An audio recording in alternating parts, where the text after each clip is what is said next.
Buongiorno, ben ritrovati con l'informazione flash di New Sicilia. Di seguito i titoli più importanti della mattina. In apertura l'operazione Takeaway, i finanzieri hanno sequestrato 40 kg di hashish e arrestato una persona intervenendo contro il traffico di droga nelle piazze di spaccio di Caltanissetta nei comuni limitrofi dell'Agrigentino. Denunciato anche un uomo a piede libero. Sequestro di beni per un valore di 500.000 euro e danni di Stefano Bologna. Il 62enne è stato arrestato nell'ottobre del 2021 durante l'operazione Nemesi per diverse cessioni di hashish e marijuana e condannato a 2 anni e 8 mesi di reclusione.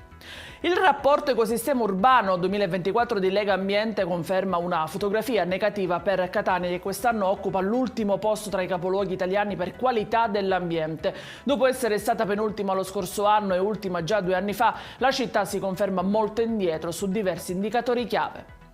3 milioni di euro per incentivare le attività di acquacoltura, trasformazione e commercializzazione dei prodotti. È questo l'obiettivo del bando pubblicato sul sito del Dipartimento della Pesca Mediterranea della Regione Siciliana. Ogni progetto approvato potrà ricevere fino a 500.000 euro di finanziamento.